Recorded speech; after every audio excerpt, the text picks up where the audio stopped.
Welcome to the Growth Catalyst Show, where we believe that growth could come in many forms: professional, personal, company, sales, you name it.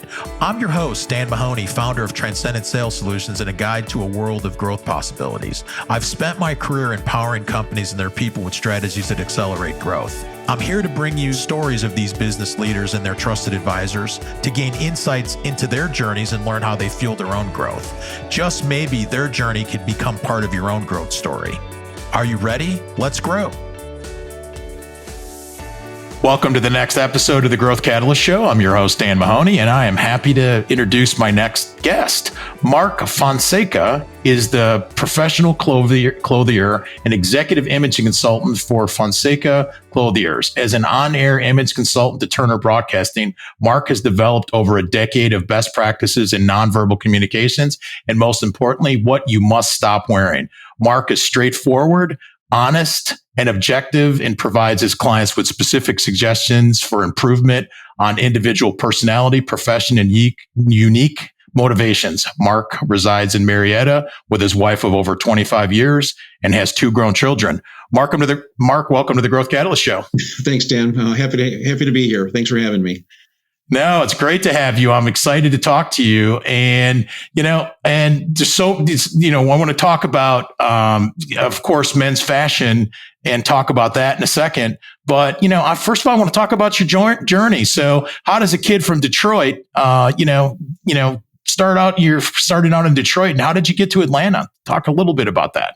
Yeah, well, I've always, when I was 15 years old, I told my mother that one day I wanted to have my own clothing business. And so really, Dan, I've got to pinch myself almost every day because I'm doing exactly what I've always wanted to do. And that journey started with a couple of movies. So I'm going to date myself, actually a book and a movie. Where I read a book called Dress for Success by John Malloy. And that was the precursor really for everything. And once I read that book and realized that you could send different messages and affect people differently in situations differently on what you wear and what colors and patterns, I was really intrigued by that.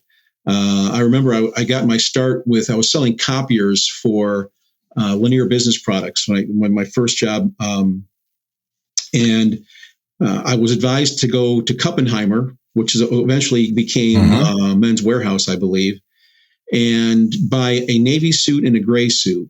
And my sales manager went on to tell me why, and he showed me this book. And he said, "Well, here's why: because navy sends this navy sends this message, gray sends this message." So I was really intrigued by that. And then I also watched a movie by the name of called The American Gigolo. And I remember that one. Remember that with Richard Gere? There was a scene. He's getting ready for this date to go out, and he's getting ready, and he goes in his closet and he slides these big glass doors open. He's got all his suits hanging in there, and he pulls his drawers out. He's got all his shirts. He's throwing his outfits on the bed. And I said, one day I'm going to have a closet like that. So, and then also, but the biggest thing was my grandfather. My grandfather grew up in Detroit. I am Mexican heritage. And he was actually a business owner in a little city called Corktown, which still exists today in Detroit. And it's a Hispanic community of restaurants. And he was a business owner. And he was always impeccably dressed. I would literally watch him in the morning. It was almost a ritual. It's like a rite of passage. He would put his hat on. I'd see, as a matter of fact, I still have his shoe shine box that he used. And he would shine his shoes. He would get his lint brush out. And he would get dressed every day, whether he had something going on or not. And I really took a lot of cues, and he really had a big effect on me. So you said when you were a kid, you wanted to start and have your own clothing business someday. You started out in engineering school, didn't you? Yeah, I did. I actually went to, growing up in Detroit, everything's about the auto industry. Mm-hmm. So I actually went to school and got a degree in metallurgical engineering. And, I spent about a year and a half looking through a microscope, watching microstructures change and doing all this failure testing. And I said, you know what, this really isn't for me. I've got to do something else. And once I interviewed and got into sales, and I interviewed with Linear Business Products, they take you through 5 interviews, but really they would hire anybody that would fog a mirror. But they would, they take you through this arduous 5 interview process when they knew they were going to hire you on the first interview. And so I realized once I realized I could make a living talking to people and selling, then I was off to the races from there.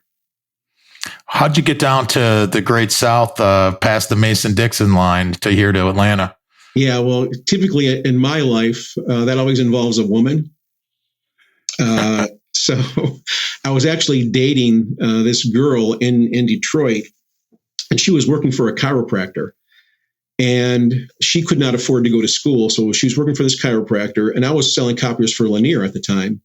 And we'd been dating, we basically had a weekend relationship because that's the only time we saw each other, but we thought we were in love.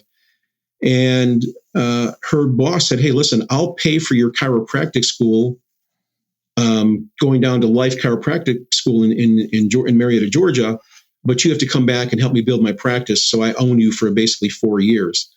And so Lanier at the time, their headquarters was off of 85 and Chantilly Drive down there. So, their corporate headquarters was here and the school was there. So we ended up moving down here together in June of 1985. And she went on to graduate. We actually broke up a year and a half later. But ironically, or as divine intervention, the apartment next door, the guy that she was living next to was also from Detroit, and he was going to chiropractic college. So I literally moved in with Jeff right next door, and lived next door to her until she graduated. And so she went on to become a very successful chiropractor, and I ended up staying here, and the rest is history. So I didn't know that you had been in the copier business. That was an intense business back in the 80s for sure. How did you realize your dream and really start your own professional clothing business? Well, every day we had to dress up, right? Back in the day, right? This was in the late 70s, early 80s, selling copiers. I mean, you're IBM, you're buttoned up, right? And you could always tell a copier sales guy, Rolex watch, Navy suit, white shirt, no facial hair, very much like IBM. But so we had to dress up every day, and I really enjoyed, dressing up, so much so that I had a huge influence on my office in Livonia, Michigan, because I was always voted the best dressed sales guy, right? And I just had an affinity for it. I grew up with, I'm the oldest of 5. I grew up with 3 sisters.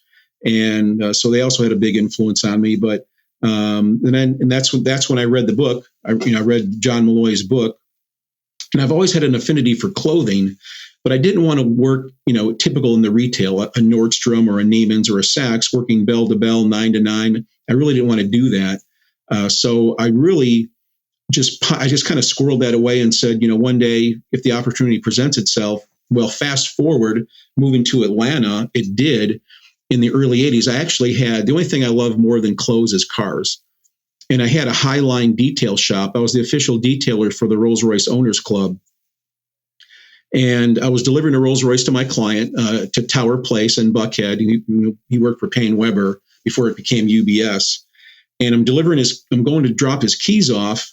And there's a guy in there literally with a tape measure. He's got his headset on. And I'm sitting there with his keys in my hand, sitting on his couch, and this guy's measuring them with a tape measure. And this guy leaves, and I'm like, "Tom, who was that guy?" He said, "Well, that's the guy that takes care of my wardrobe." And I immediately went, bam. I said, "Well, can you give me his card?" It was a guy named Walter Newton, who what's crazy is my current wife dated for 2 years. Right. Oh, small world. Unbeknownst to me. Yeah. Right. So, anyway, the guy was with Tom James. I immediately, within 2 weeks, sold my business, and I called Tom James and I said, I want to come to work for you. And they said, well, we don't hire anybody from the outside. I said, I don't care what it takes. So I'm actually one of only 5 people that Tom James ever hired, because typically they hire people from within. The guy that used to own Tom James is a guy named Spencer Hayes. He owned a company also called Southwestern Books, where they sell basically Bibles and encyclopedias door to door in college to put your way through school. And that's where Tom James gets all their salespeople from, because they have such great, sales and closing techniques. And they rarely hired people from outside of that environment. But they hired me because I was so persistent. So I ended up working for Tom James from 1993 until my daughter was born in 1997, 1998. And then I left Tom James and went on my own. So going on your own, that had to be a big step. I mean, you had a client base, I'm sure, but what drove you to say, like, okay, it's time for me to steer my own ship? Yeah, well, I really got tired of being a salesman and a peddler. I really wanted to perfect my craft and be a subject matter expert. I wanted to be an expert in the men's clothing business. And you really couldn't do that with Tom James, because they always, it was very transactional, right? Very transactional. Uh-huh. The relationships are, a mile wide and an inch deep. I wanted to go, an inch wide and a mile deep, right? And I just couldn't do that. One of the things that I really didn't like with Tom James is, let's say you bought $5,000 worth of clothes from me. And when I went to deliver those clothes, I'm still selling you, Dan, you need ties, you need belts, you need pocket squares, you need all of this. So one of the things that they said was their mantras was never allow your client to have a zero balance. And that's still true today. So what does that mean? Every time I see you, I'm trying to sell you something. So really, it's hard to build relationships when you're a transactional sales guy. And that just wasn't me. I'm more of a relationship guy. So that's one of the reasons that I left. I spent more time in the tailor shop finding out what fabrics traveled well, how this fabric tailored versus another fabric. And so I really wanted to leave that environment, and that's why I left. And I had to honor my non-compete. There's a very onerous non-compete for 3 years.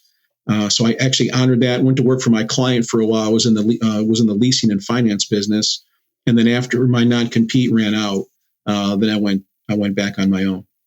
Went back in the game. Well, I've experienced that before with Tom James, and you're right. It's always, you need something. I'm like, I don't need that many clothes. I only need a few things. Yeah.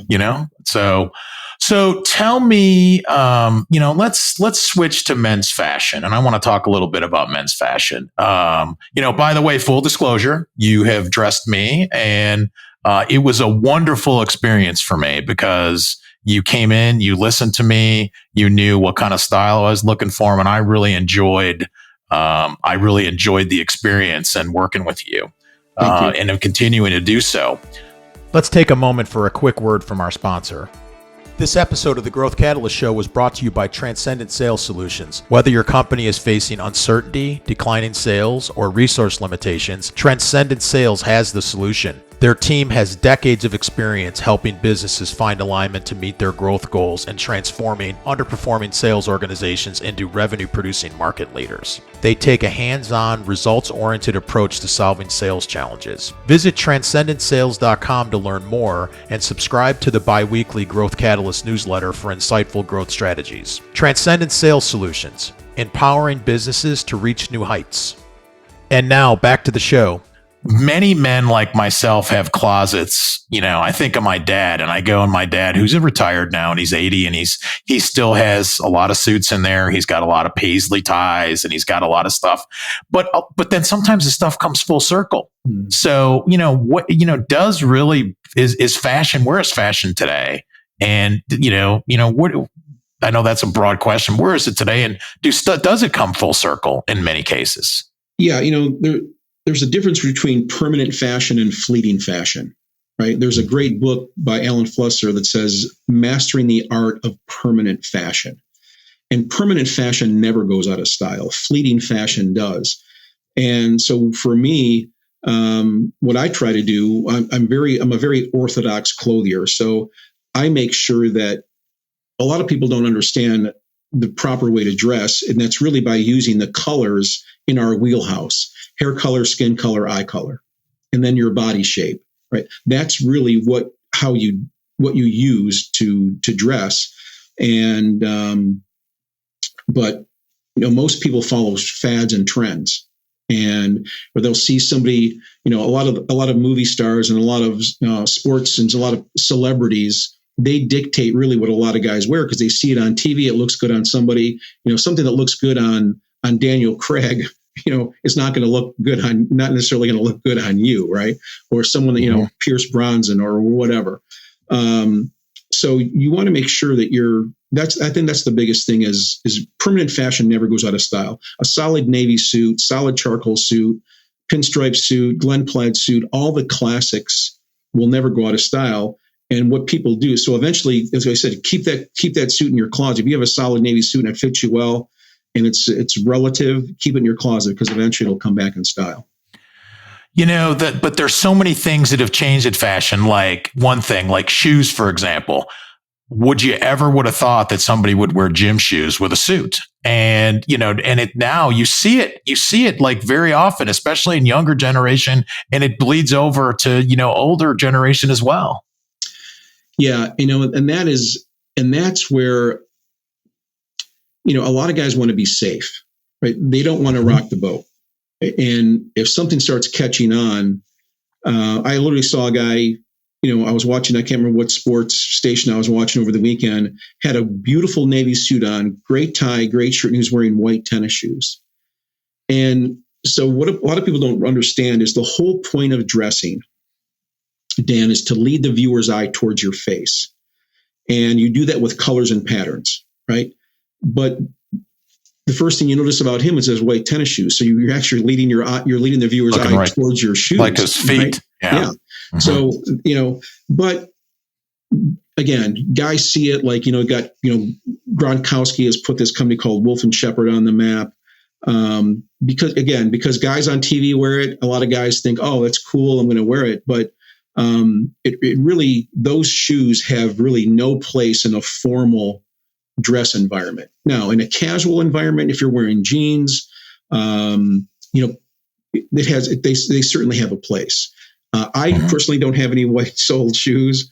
You can get the same comfort and then the same look without doing the white sole, but they do have a place. They do have a place in today's wardrobe, especially with the business casual. COVID's changed everything, so they certainly do have a place. But again, you want to think of your wardrobe as an arsenal, like a toolbox. Whatever situation you pull out, if you're going to go elephant hunting, you're not going to pull out a squirrel gun, right? So it's the same. It's the same thing with your clothing.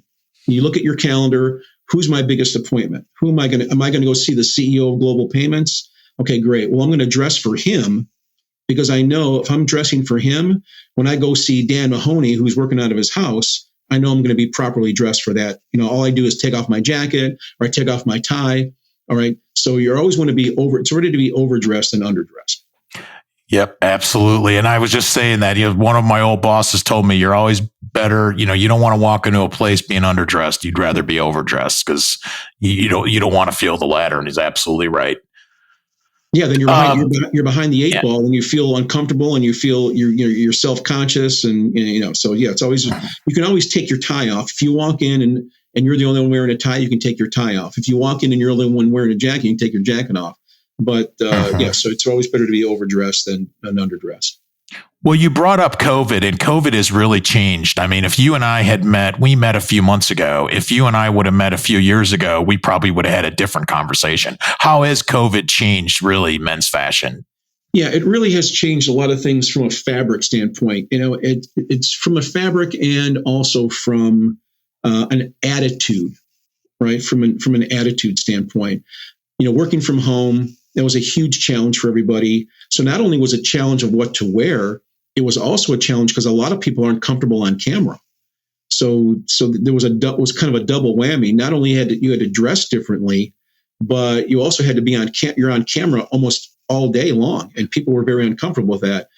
But a lot of good things that COVID did was really relax everything. The fabrics have changed. As a matter of fact, the jacket I'm wearing, the jeans I'm wearing right now, and the shirt I'm wearing are all stretch fabrics. So comfort.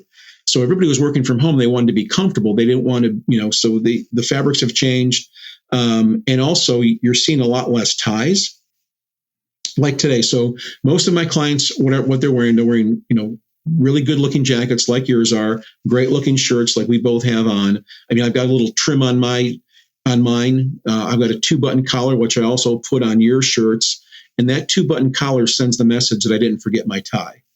I can't tell you, I went to this high-tech prayer breakfast a couple of weeks ago, and I can't tell you how many guys were there with navy blazers and just plain white shirts or plain blue shirts without a tie. And I just thought about starting a podcast or writing an article is business casual is not just not wearing a tie, right? Uh-huh. When you're doing business casual like we're doing today, everything focuses around the shirt. The shirt plays center stage. So when you take your jacket off, you still have a great looking shirt on. And then when you put your jacket back on, like Emeril Lagasse used to say, boom, you kind of take it to the next level. So there's really a certain way to do business casual.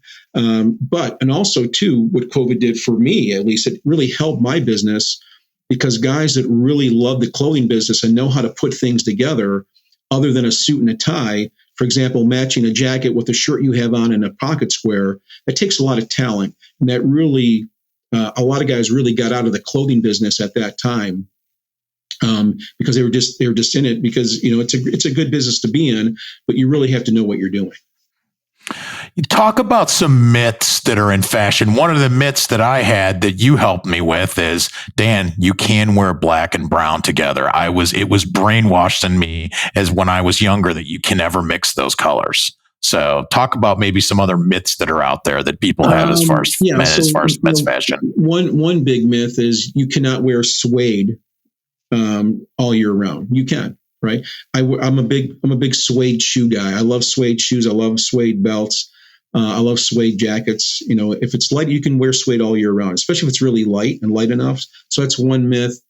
Another myth is you can't wear, can't mix black and brown. You can, you have to do it right. You've got to know what you're doing. And when you do, it looks fantastic. As a matter of fact, I just saw a guy at a networking event a couple of weeks ago that was wearing brown and black perfectly.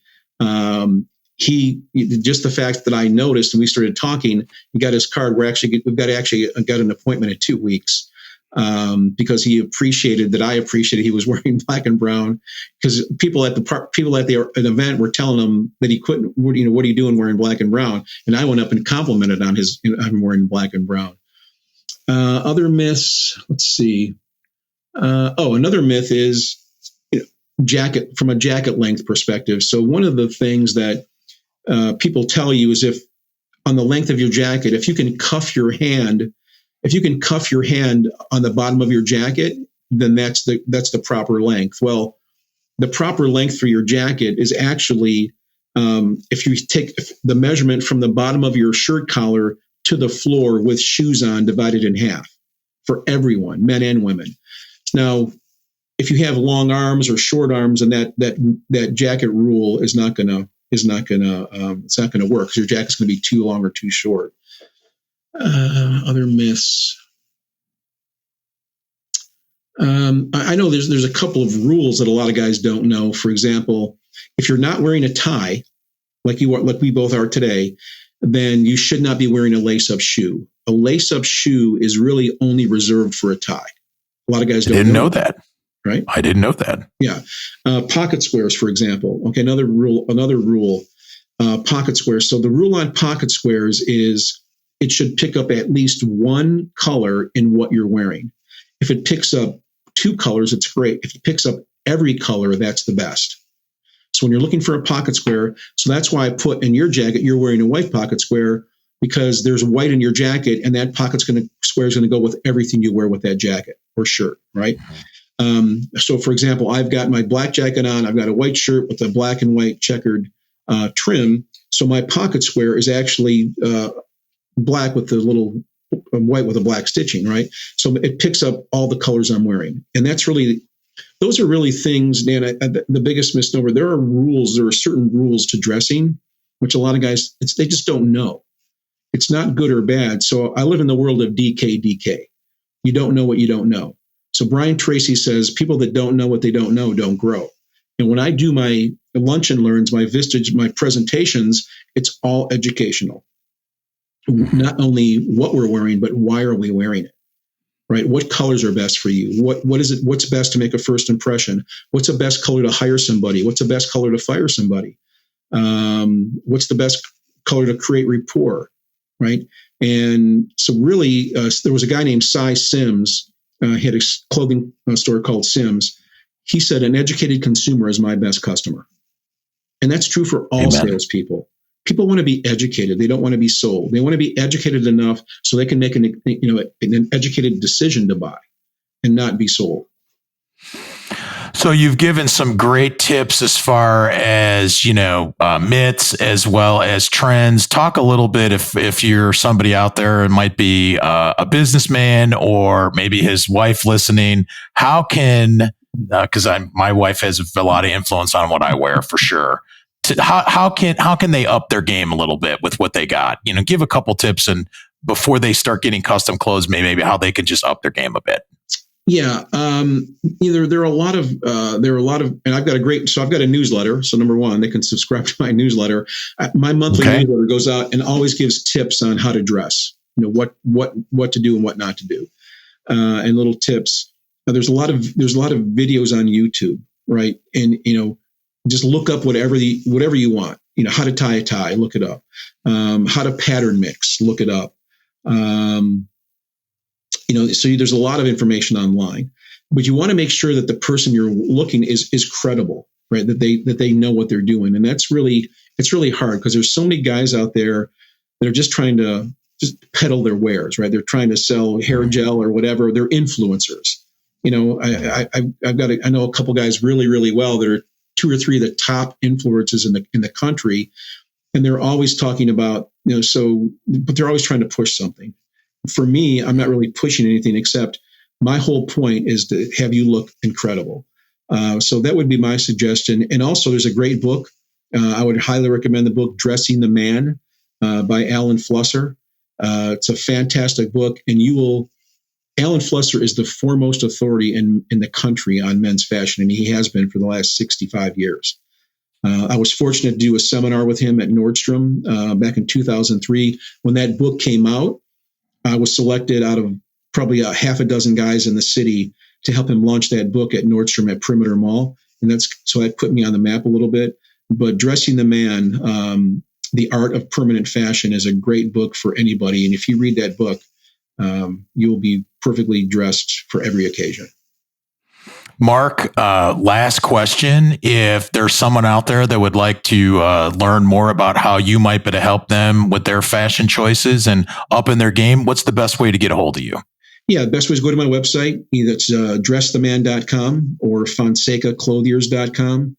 Or you can pick up the phone and give me a call, old school, 404-983-4121. And I will offer anybody that's listening, for your listeners or your viewers, a complimentary 30-minute wardrobe consultation for them. So I can actually come out to their house, go through their closet, and make sure that what they're wearing is sending the message that they want to send from a personal branding standpoint. Well, Mark, thank you so much for joining us today. I can speak from experience. You did that for me, and it was very appreciated and helped me out very much. So thank you for what you do, and thanks for coming on the show today. Yeah, Dan, I really appreciate your time. Thanks for having me. It was a pleasure. And that's a wrap for today's episode of the Growth Catalyst Show. Remember, you can take these stories of growth and make them part of your own journey. Learn from them, draw inspiration, and let them guide your path of growth. I'm your host, Dan Mahoney, and I look forward to our next journey together. If you've enjoyed the show, please subscribe and leave a review. Until next time, keep growing.